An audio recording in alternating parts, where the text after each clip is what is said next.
नमस्कार, आप देख रहे हैं सिटी न्यूज मुजफ्फरपुर और मैं रिया आप सभी का स्वागत करती हूं। खबरों की शुरुआत करेंगे आज के मुख्य समाचारों के साथ। हेडलाइन के प्रायोजक हैं माताजी हार्डवेयर एंड पेंट्स। करजा थाना क्षेत्र के बड़का गांव में बिजली के करंट की चपेट में आने से किशोर की हुई मौत। नगर थाना क्षेत्र के गांधी पुस्तकालय गली के एक घर में अचानक आग लगी, कई घंटों तक मची रही अफरा तफरी। और जिले में डेंगू का कहर जारी, मंगलवार को मिले 8 मरीज। तो ये थे आज के मुख्य समाचार। अब खबरें विस्तार से। करजा थाना क्षेत्र के बड़का गांव में बिजली की करंट लगने से किशोर की मौत हो गई। आक्रोशित लोगों ने सड़क जाम कर बवाल काटा। करजा थाना क्षेत्र के मड़वन प्रखंड अंतर्गत बड़का गांव उत्तरी में बिजली करंट की चपेट में आने से किशोर की मौत हो गई है। मृतक की पहचान बड़का गांव के ही गोनू सहनी के पुत्र के रूप में हुई है। मिली जानकारी के अनुसार आज शाम किशोर के मैच खेलने के दौरान तार लटका हुआ था, बॉल लेने गया, उसमें सटकर उसकी मौत हो गई, जिसके बाद आक्रोशित लोगों ने सड़क पर जमकर बवाल काटा। घटना की सूचना जैसे ही करजा थाने की पुलिस को लगी, मौके पर पहुंचकर आक्रोशित लोगों को समझाकर जाम को समाप्त करवाया। करजा थाना में बड़का गांव है जहां पे एक वर्षीय बच्चे की बिजली के करंट लगने से मौत होने की सूचना मिली है, जिसके लिए ग्रामीण लोग जमा होकर के सड़क जाम किए थे। पुलिस मौके पर पहुंच चुकी है और जाम छुड़ा रही है पुलिस, और जल्दी ही हम लोग इसमें जो भी उचित होगा हम लोग करवाएंगे। नगर थाना क्षेत्र के गांधी पुस्तकालय गली में एक घर में अचानक से आग लग गई, पूरे इलाके में हड़कंप मचा। नगर थाना क्षेत्र के गोलाबांध रोड में सोमवार की रात एक घर में गैस पाइप लीक होने के कारण भीषण आग लग गई। आग इतना भयावह था कि घर में 3 बच्चे सहित कई लोग फंसे हुए थे। स्थानीय लोगों ने इसकी सूचना फायर ब्रिगेड और नगर थाना पुलिस को दी। आनन फानन में फायर ब्रिगेड की टीम घटनास्थल पर पहुंचते ही रेस्क्यू ऑपरेशन शुरू किया और घर में फंसे लोगों को बाहर निकाला, जिसमें 3 छोटे छोटे बच्चे भी घर के अंदर फंसे हुए थे, जिन्हें सुरक्षित बाहर निकाला गया। फायर ब्रिगेड की टीम रेस्क्यू करते हुए घर के ऊपर पानी का बौछार किया। करीब 1 घंटे तक रेस्क्यू करने के बाद आग पर काबू पाया गया। इस दौरान मौके पर भारी संख्या में लोगों की भीड़ जुटी हुई थी और लोगों के बीच अफरा तफरी का माहौल बना हुआ था। परिजनों ने बताया कि घर में बेटी की शादी के लिए रखा हुआ सामान भी जलकर राख हो गया। घटना में लाखों रुपए की संपत्ति जलने का अनुमान है। हमको सूचना मिला कि यहाँ पर मैंने कि गोलाबांध रोड महिला थाना के सामने तो यहाँ पर मकान में आग लगी है। हम लोग पहले छोटा गाड़ी भेजे, फिर तुरंत में हुआ कि नहीं बड़ी गाड़ी है, तो बड़ा गाड़ी भी भेजे और भी एक गाड़ी भी भेजे, 3 गाड़ी के कंप्लीट। उसमें बच्ची फंसा हुआ था, उसकी बच्ची को निकाल दी। आग लगने का मुख्य कारण कुछ पता चला है क्या? इसमें शॉर्ट खपड़ाइल है, कुछ है। गैस में भी सर आग लगा? गैस में भी आग लगा हुआ था। गैस में नहीं आग लगा था, गैस में तो निकाल दिया है, गैस में। जैसे वो लोग बता रहे हैं कि खाना बनाने के क्रम में जो है सो आग लग गई थी।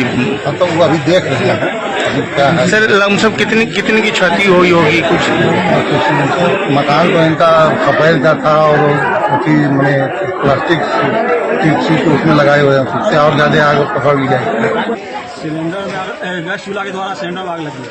मैंने कैसे क्या करने गए थे जो आग लग गई?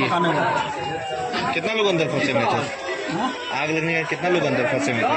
पीछे था 2-4 लोग भागा, आगे वाला आगे भागा, पीछे वाला पीछे। कैसे आग पर काबू पाया गया है? आग पर काबू कैसे पाया गया है? दिन भर मिलकर सीज फायर यूज किया गया है। प्लस सूतापट्टी सड़क की दुर्दशा से अवगत कराने को लेकर चैम्बर ऑफ कॉमर्स के सदस्यों ने जिलाधिकारी से मुलाकात। चैम्बर ऑफ कॉमर्स के सभागार में परिषद के अध्यक्ष श्याम सुंदर भीमसरिया के नेतृत्व में परिषद सभा कक्ष में एक बैठक बुलाई गई, जिसमें स्मार्ट सिटी के अंतर्गत किए गए कार्य के कारण उत्पन्न विषम परिस्थितियों के ऊपर चर्चा की गई। वहीं अध्यक्ष श्याम सुंदर भीमसरिया ने परिषद के प्रतिनिधि मंडल में उत्पन्न विषम परिस्थितियों के संदर्भ में 2 बार नगर आयुक्त से मिलकर कार्यों में हो रही अनियमितता पर प्रकाश डाला, परंतु यथोचित कार्रवाई नहीं होने के कारण 7/10/2023 को परिषद का प्रतिनिधिमंडल जिलाधिकारी के समक्ष निर्माण कार्य में बढ़ती जा रही स्थिरता के ऊपर उन्हें जानकारी से अवगत कराया गया, जिस पर जिलाधिकारी ने परिषद के प्रतिनिधि मंडल को आश्वस्त किया कि आप लोग कोई भी आंदोलन न करें, आपके व्यापारिक गतिविधियों में आ रही दिक्कतों का समाधान यथाशीघ्र करा दिया जाएगा, जिससे सूतापट्टी मुख्य मार्ग गोदाम गली एवं बैंक रोड के क्षेत्र की सड़कों को किसी भी प्रकार मोटरेबल बना दिया जाएगा ताकि आपका व्यापार सीजन में प्रभावित न हो। ये बैठक जो की जा रही है मुजफ्फरपुर की जो व्यापारिक हृदय स्थली है सूतापट्टी, जिसको हम लोग अग्रसेन मार्ग के नाम से भी जानते हैं, वहाँ की स्थिति जो है वो बहुत ही बदतर स्थिति में सड़क है। वहाँ जो सड़क निर्माण का कार्य चल रहा है तो वो काम जो चल रहा है उसकी गति धीमी रहने के कारण और बीच बीच में बरसात हो जाने के कारण वो काम में बाधा आई और जिसके वजह से काम जो समय पर होना चाहिए था वो काम नहीं हुआ। साथ में कहीं न कहीं जो ठेकेदार हैं उसमें उन लोगों की भी इच्छा शक्ति की कमी देखी गई।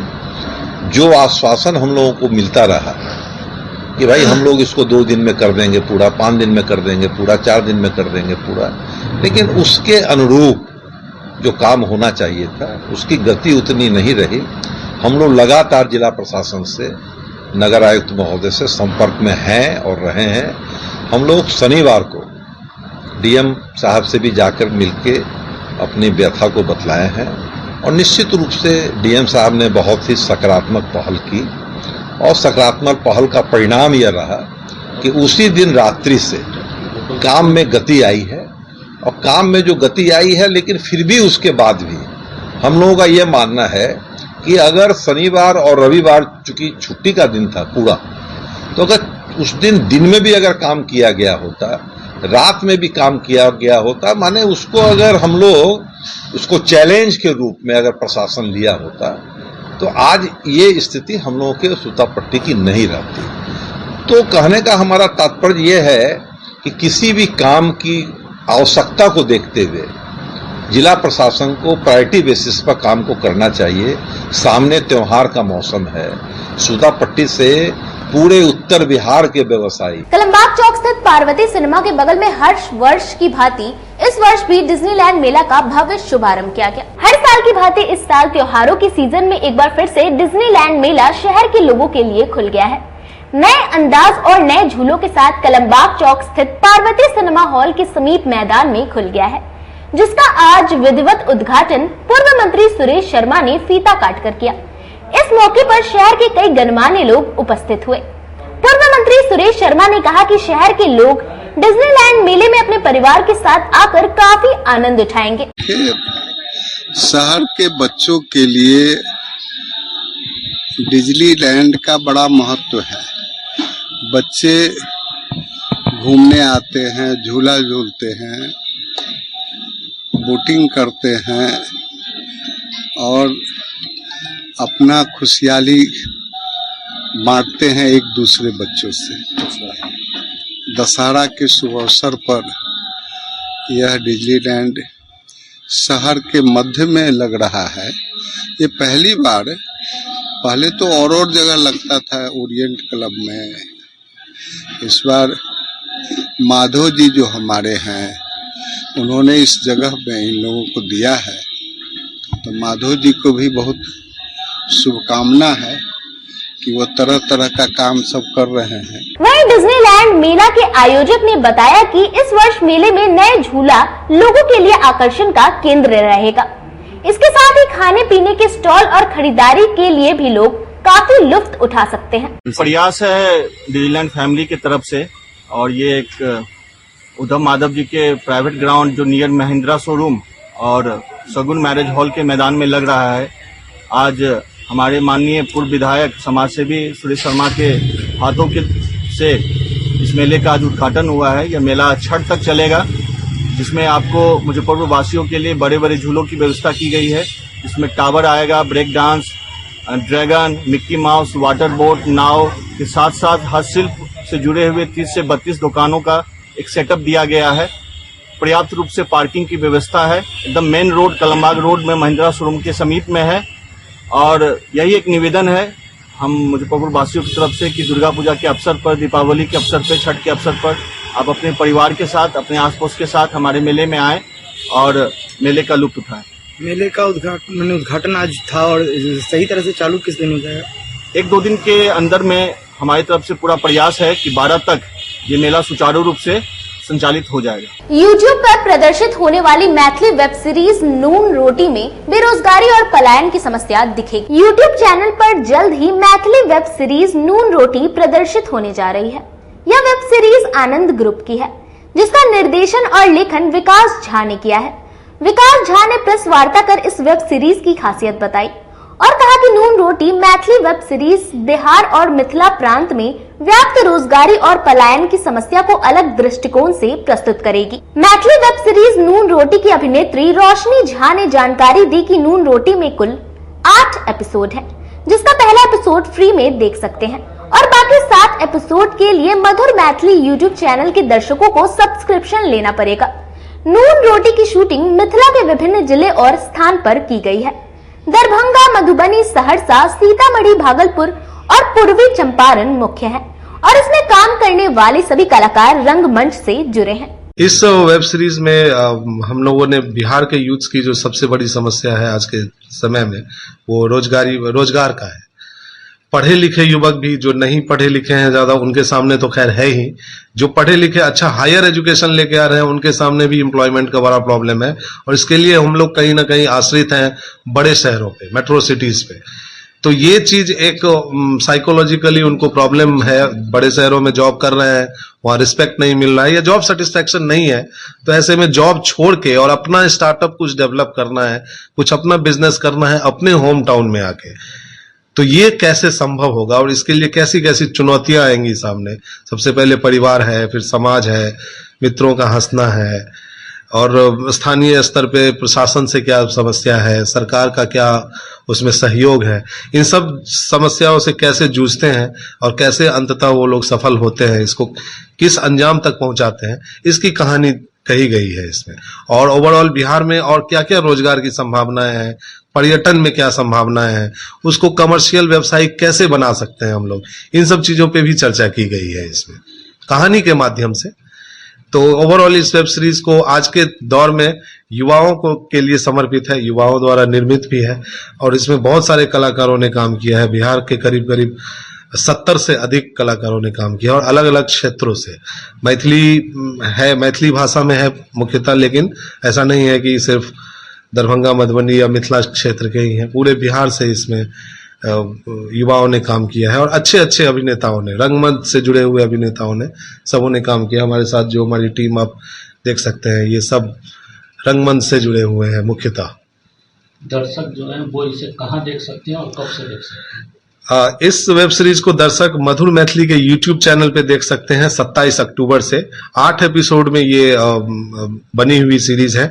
हर एपिसोड का ड्यूरेशन करीब 25 से 30 मिनट का है, आधे घंटे तक, जिसमें पहला एपिसोड मुफ्त में देख सकते हैं, फ्री स्ट्रीमिंग है वो, और बाकी 7 एपिसोड के लिए उन्हें 299 रुपए का हमारा पेड सब्सक्रिप्शन लेना पड़ेगा, तब जाकर के वो बाकी एपिसोड्स देख सकते हैं। 1 महीने तक उनका एक्सेस रहेगा। 1 महीने में वो जब चाहे, जितनी बार चाहे उतनी बार देख सकते हैं ये। और फर्स्ट एपिसोड देखने के बाद वो डिसाइड करें कि आगे हमें देखना चाहिए, उन्हें अच्छा लगे। और मैं दर्शकों से अपील करूंगा कि भाई अच्छा लगना, जरूर अच्छा लगेगा आपको, और इसको आगे क्रमशः अंत तक देखें। और इस वेब सीरीज के बारे में एक और बहुत बड़ी खास बात मैं ये यहाँ आप लोगों से साझा करना चाहूंगा, ये क्राउड फंडिंग से बनी हुई वेब सीरीज है।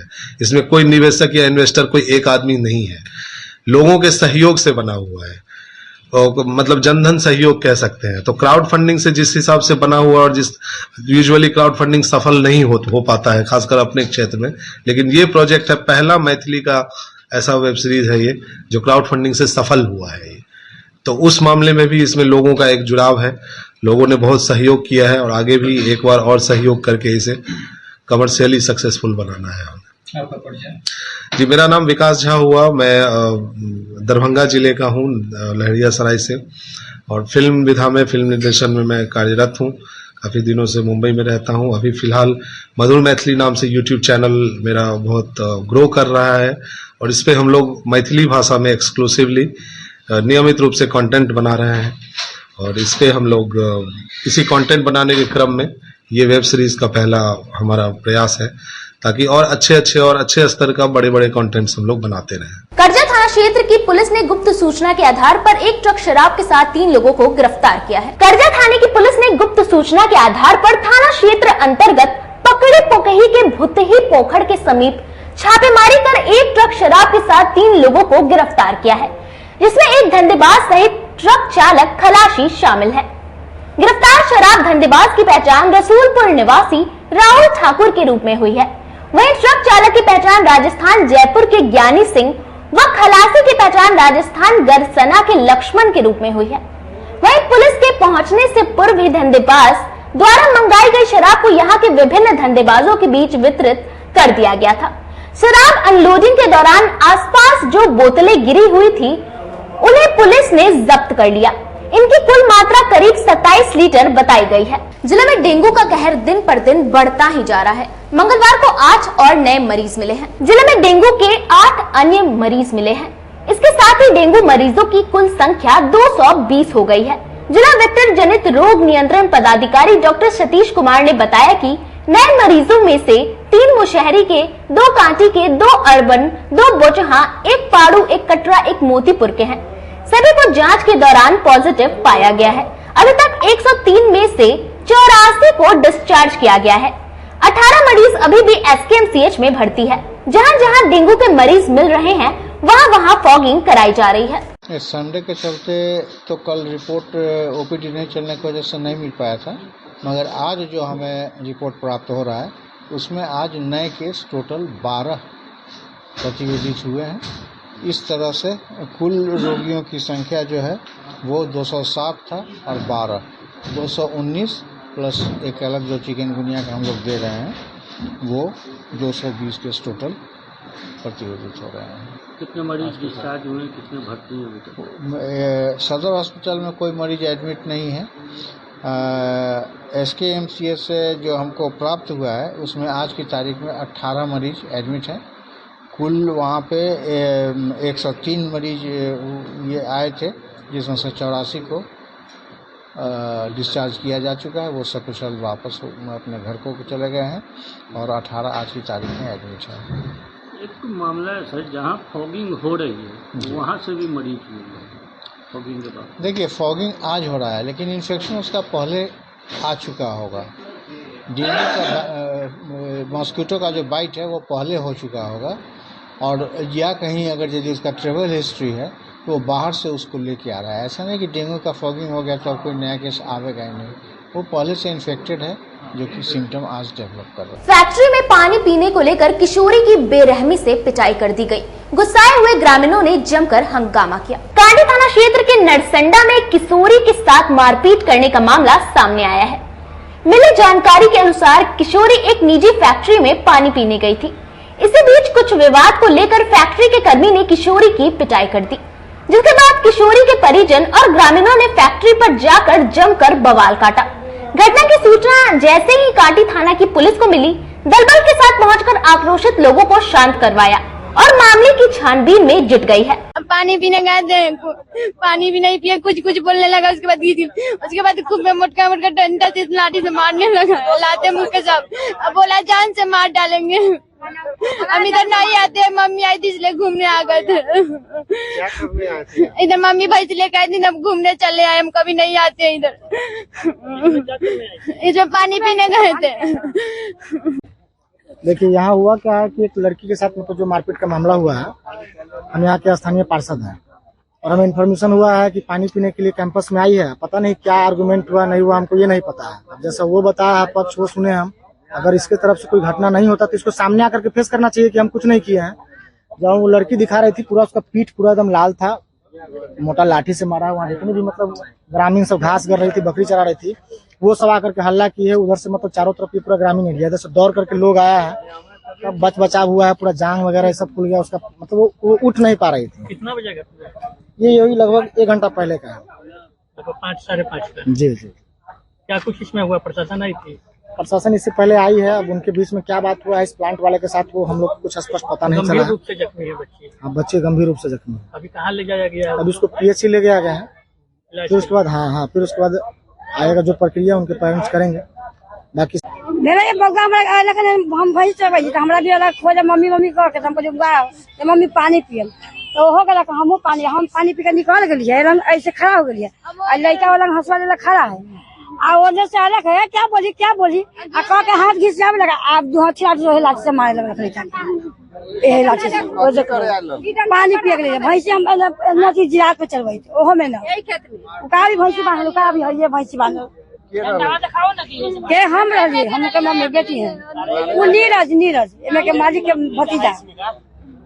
भतीजा है सामने का मालिक का भतीजा है हम जानते हैं। हाँ मालिक सब आए रखे ना माफी मांगे ला मालिक हमके माफी न मांगे बोला ला ओहे लेखा पिटवाई तो माफी मांगे बोला ना बोल हुआ के माफी मांगे बोला माफी मांगे का भेजा हमका मम्मी हती। यहाँ समय हो चला एक छोटे से ब्रेक का। बने रहिए हमारे साथ, देखते रहिए सिटी न्यूज मुजफ्फरपुर। जिले की शान बन चुकी बाबा लहठी अब लोगों की जरूरत बन चुकी है। अत्याधुनिक रेंज और भरोसे को समेटे हुए लोगों के लिए नई नई डिजाइनर लहठी उतारते रहते हैं। ऐश्वर्या राय बच्चन, सचिन तेंदुलकर की पत्नी से लेकर न जाने कितने सारे नामी हस्तियां इस लहठी के दीवाने हो चुके हैं। लोगों के साथ ने ही बाबा लहठी की पहचान देश से लेकर विदेश तक बनाई है। ऐसा साथ बनाए रखने के लिए आप लोगों का तहे दिल से धन्यवाद। उत्तर बिहार का पहला नीलकमल एक्सक्लूसिव शोरूम खुल गया है आपके अपने शहर में। नीलकमल इंडिया की फेवरेट फर्नीचर ब्रांड है। इस कंपनी के सभी रेंज एक ही छत के नीचे आपको मिलेंगी। होम फर्नीचर, ऑफिस फर्नीचर की सभी रेंज यहाँ उपलब्ध है। कंपनी का एक्सक्लूसिव शोरूम होने के कारण 40% तक की विशेष छूट मिल रही है। इसके अलावे 0% इंटरेस्ट के साथ बैंक से फाइनेंसिंग की भी सुविधा उपलब्ध है। तो देर मत कीजिए, एक बार हमारे यहाँ अवश्य पधारे। हमारा पता है Mithanpura, Narayanpur road, opposite Vaishali management college और हमारा मोबाइल नंबर है 9334900888 और हमारा दूसरा नंबर है 7004320580। यूए एसोसिएट नीलकमल का फर्नीचर शोरूम नारायणपुर से हट करके मिठनपुरा चौक के समीप क्लब रोड में हम लोगों ने अभी स्थापित किया है, जहां आपको होम फर्नीचर के, ऑफिस फर्नीचर के विस्तृत रेंज देखने को भव्य रूप से मिलेंगे। और हमारे पास मैट्रेस की भी एक बहुत अच्छी रेंज उपलब्ध है। और साथ ही साथ हमारा लगन का भी काफी भारी डिस्काउंट ऑफर चल रहा है, जिसमें 40% तक की छूट दी जा रही है। और साथ में हमारे यहाँ फाइनेंस की भी सुविधा है, जिसमें आप बजाज से, HDFC से 0 डाउन पेमेंट पर भी सारी चीजें ले जा सकते हैं। तो आप लोगों से निवेदन है कि एक बार आकर के हमें सेवा का मौका। अपने सपनों की आशिया को दे एक नई पहचान माँ भवानी डेकोर प्राइवेट लिमिटेड के साथ, जो है ऑथराइज्ड डिस्ट्रीब्यूटर ऑफ कचारिया। देश की मिट्टी से बनी टाइल से देश को बनाते हैं। और जहां मिलती है सभी प्रकार के Indian and imported granite, marble, sanitary एवं कोटा स्टोन का अनोखा एवं आकर्षक संग्रह। माँ भवानी डेकोर प्राइवेट लिमिटेड मतलब a complete floor solutions. New 0 mile Dadar road, Muzaffarpur. Call 9934753111। Grocery for you नाम ही नहीं, आपके घर की जरूरत है। जी हाँ, रोजमर्रा की जिंदगी में प्रत्येक दिन जरूरत पड़ने वाली सामग्री, वो भी बाजार से कम कीमतों पर एक ही छत के नीचे ग्रोसरी फॉर यू में मिल रही है। कॉस्मेटिक, फूड, ड्रिंक और राशन सामग्री मिल रही है, वह भी MRP से कम कीमतों पर। इसके अलावा ग्राहकों के लिए फेस्टिवल में विशेष छूट दी जाएगी। तो एक बार हमारे यहाँ अवश्य पधारे। हमारा पता है Star City Mall, Bindeshwar complex, Ayyapur Chowk, Darbhanga road, Muzaffarpur, Bihar. Landmark Anandeshwar Mahadev Mandir. Contact us on 7349102197 and 8434370964. Mataji Nerolac paints, hardware, home decoration, Hindware, bath fitting, Jaguar bath fitting एवं आशीर्वाद पाइप के अधिकृत विक्रेता। आइए इस दिवाली पर अपने घर को एक नया लुक दें, वह भी एक ही छत के नीचे सारी सामग्री की सुविधा उपलब्ध है। ग्राहकों के लिए उत्तम पार्किंग की सुविधा उपलब्ध है। तो एक बार माताजी प्रतिष्ठान में आएं और एक बार सेवा का मौका दें। दीपावली के शुभ अवसर पर 25,000 की खरीदारी करने पर 5 ग्राम चांदी का सिक्का, 51,000 की खरीदारी पर गैस चूल्हा और 1 लाख की खरीदारी पर सेमी ऑटोमेटिक वॉशिंग मशीन मुफ्त हाथों हाथ पाएं। हमारा पता है माताजी Kalambagh road near Reliance petrol pump Muzaffarpur. Call S 9852948311। हमारा दूसरा नंबर है 9334102381। ब्रेक के बाद आप तमाम दर्शकों का एक बार फिर से स्वागत है। चलिए रुक करते हैं अन्य खबरों की ओर। कुलपति समेत कई अधिकारियों पर हुए FIR दर्ज किए जाने मामले में विश्वविद्यालय कर्मचारी का विरोध प्रदर्शन जारी है। बिहार विश्वविद्यालय में जारी विरोध और प्रदर्शन के बीच VC ने छात्र संगठन के लोगों से वापस आने की अपील की। छात्र के भविष्य के साथ इस लड़ाई में ना हो कोई नुकसान, इसको लेकर किया गया फैसला।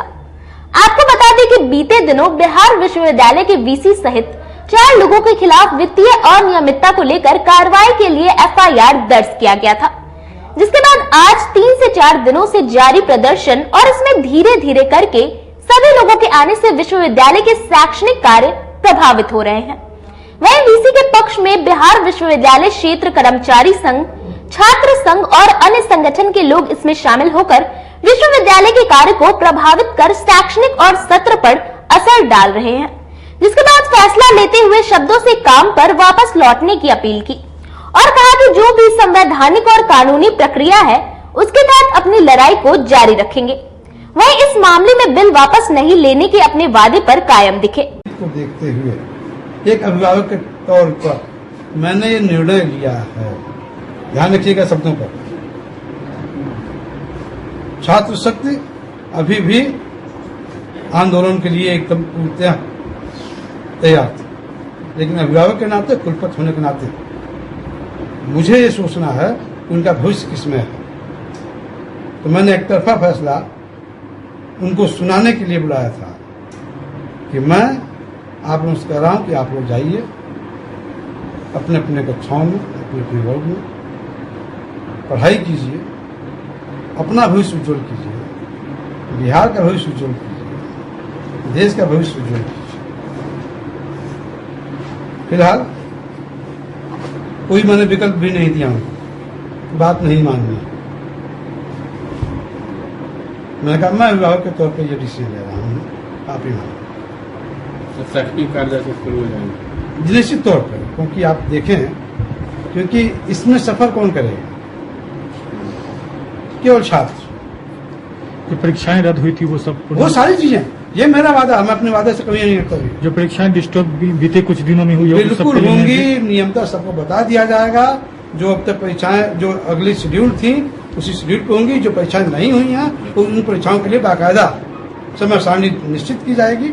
एक चीज और मैं चाहूंगा, आप लोग इस बात को बता दें कि परीक्षाएं सुचारू रूप से चल सकें, इसलिए हम अपने वरिष्ठ शिक्षकों से भी अनुरोध करते हैं कि वो इन्विजिलेटर के तौर पे काम करें, क्योंकि उनके क्लासरूम में जाने से डिग्निटी मेंटेन होती है, छात्र डिसिप्लिन में रहेंगे और परीक्षाएं सुचारू रूप से चल सकेंगी।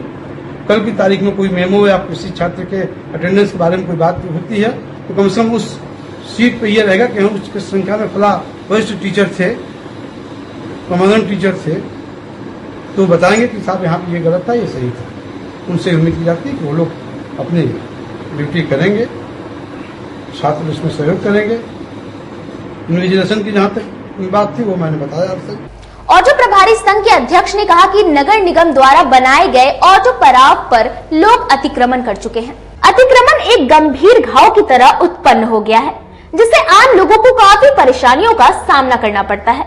अतिक्रमण की वजह से ट्रैफिक जाम हो जाता है, जिससे स्कूली बच्चों से लेकर मरीज तक को अस्पताल पहुंचने में काफी कठिनाइयों का सामना करना पड़ता है।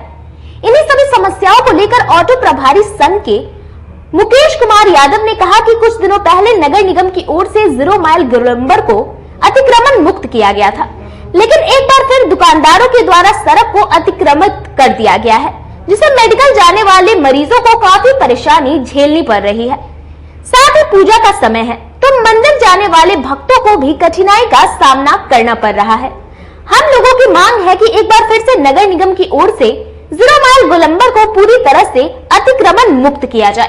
कुछ दिन पहले दिखबत, आज से 1 महीना पहले प्रशासन द्वारा सभी अतिक्रमण 0 माइल गोलंबर से मुक्त कराया गया था। फिर पुनः यहाँ के मार्केट मालिक द्वारा उसको फिर अपने सजा दिया गया, जिससे परेशानी बढ़ गई कि जैसे गाड़ी मेडिकल लेके जाना है सवारी को, सर्विस लाइन है वो भी जाम है, पूरे दुकान से भरा हुआ है, और रोड किनारे में भी ठेला रिक्शा दुकान लगवा के गुमटी लगवा के, जिससे काफी परेशानी उत्पन्न है। मेन स्टैंड हम लोग को बाजार समिति गेट पे दिया गया, तो यहाँ पर ये स्टॉप पॉइंट हम लोग को दिया गया कि 10 गाड़ी ही मात्र ये स्टॉप पॉइंट पर लगाना है। 10 और इस 10 के अलावा जो भी गाड़ी है मेरा वहीं रहेगा, जो मेन स्टैंड बाजार समिति प्रशासन द्वारा दिया गया। अब यह आप लोग से आग्रह है कि मंदिर दुर्गा मंदिर के सामने चारों तरफ देखिएगा तो आप अपने विजिट कीजिए कि पूरे अतिक्रमण से मंदिर द्वार तक भी पूरा माने छेक लिए हुआ है, जिससे लोग को आवाजाही पूजा पाठ करने में समस्या उत्पन्न हो रही है। मेडिकल से सवारी लाने ले जाने में भी बड़ी परेशानी हो रही है। हाँ, परेशानी हो रही है कि ये लोग दुकान लगा दिए, गुमटी लगवा दिए, तो अब लोग गाड़ी हम लोग रोड पे लगाते हैं। प्रशासन द्वारा हमें पिटाई किया जाता है, चालकों को मारा जाता है। हाँ, प्रशासन द्वारा 0 माइल को मुक्त किया गया था। हाँ, फिर उसको सजा दिया गया। अटल सभागार में बाबू लंगट सिंह जयंती समारोह का आयोजन किया गया। स्पीकर चौक स्थित अटल सभागार में बाबू लंगट सिंह की जयंती समारोह का आयोजन किया गया। उनके चित्र पर माल्यार्पण करके पुष्प अर्पित कर कार्यक्रम का विधिवत उद्घाटन बिहार सरकार के पूर्व मंत्री सुरेश कुमार शर्मा, रविंद्र प्रताप सिंह, ममता रानी, संजय पंकज समेत कई लोगों ने दीप प्रज्वलित कर किया। शिक्षा के बिना समाज का विकास संभव नहीं है। यह लोगों को सम्मान पूर्वक आजीविका दिलाने के साथ ही बेहतर समाज के निर्माण में सहायक होता है। लंगट बाबू ने करीब 122 वर्ष पूर्व अपनी दूरदर्शी सोच से मुजफ्फरपुर में एलएस कॉलेज की स्थापना की थी। मूल रूप से वैशाली जिले के घरहरा गांव में किसान परिवार में जन्मे बाबू लंगट सिंह ने स्वयं प्राथमिक शिक्षा पर उन्होंने उच्च शिक्षा के क्षेत्र में कई ऐसे कार्य किए जो आज भी समाज के सामने मिसाल प्रस्तुत कर रहे हैं। लंगट सिंह का जन्म 10 अक्टूबर 1850 में हुआ था। गांव में कोई स्कूल नहीं होने की वजह से उन्होंने प्राथमिक विद्यालय तक की ही शिक्षा प्राप्त की और 16 वर्ष की आयु में ही शादी कर ली। फिर लंगट बाबू बिहारी नहीं पूरे देश के एक ऐसे व्यक्ति थे जो शिक्षा के क्षेत्र में बहुत सारा काम किए। मुजफ्फरपुर उनका ऋणी है। लंगट कॉलेज से लेकर बीवी कॉलेजियत तक की सारी जमीन उन्होंने दान के रूप में दिया, कॉलेज को इस्टेब्लिश किया। यहाँ तक कि बनारस यूनिवर्सिटी में भी उनका दान की चर्चा हर लोग करता है। यानी उसमें पूरे रियासत को बुलाया गया था वहाँ पर। लेकिन लंगट बाबू ने 1 लाख रुपया दिया। उस समय का आज 1 लाख रुपया 10 करोड़ रुपया के बराबर से भी ज़्यादा हो सकता है। तो शिक्षा के क्षेत्र में और सामाजिक उत्थान के क्षेत्र में लंगट बाबू का नाम बहुत ही लोग स्वाभिमान से हम लोग लेते हैं। और लंगट बाबू का कॉलेज आज लगता है कि बिहार यूनिवर्सिटी वो नहीं है, लंगट बाबू का जो बिल्डिंग है वही बिहार यूनिवर्सिटी है। इस तरह का बिल्डिंग जो कितने साल पुराना हो गया और वह बिल्डिंग आज भी एक स्मारक की तरह लगता है कि कोई बहुत बड़ा कोई चीज़ बना हुआ है। इसलिए लंगट बाबू का जो आज जन्म दिवस लोग धूमधाम से हर जगह शिक्षा क्षेत्र में लोग मना रहा है। हमारे अटल सभागार में भी शिक्षक लोग आकर के उनको अपना पुष्पांजलि अर्पित करेगा। और लंगट बाबू की चर्चा से आगे जो हमारे बिहार का या देश का जो है वो इस तरह की शिक्षा में वृद्धि हो, लोग शिक्षित बने। और लंगट बाबू की भूमिका की तरह आज भी हम लोगों का दायित्व है कि इस क्षेत्र में अपनी सहभागिता दें लोगों को, जिससे स्वास्थ्य लाभ मिले, जिससे शिक्षित बने, जिससे समृद्ध बिहार बने। इसी कल्पना के साथ आज हम लोग उनके जन्मदिन। खबरों का सिलसिला यही होता है समाप्त। अब मुझे और मेरी पूरी न्यूज टीम को दीजिए इजाजत। कल फिर मिलेंगे आपसे शहर की तमाम खबरों के साथ। नमस्कार।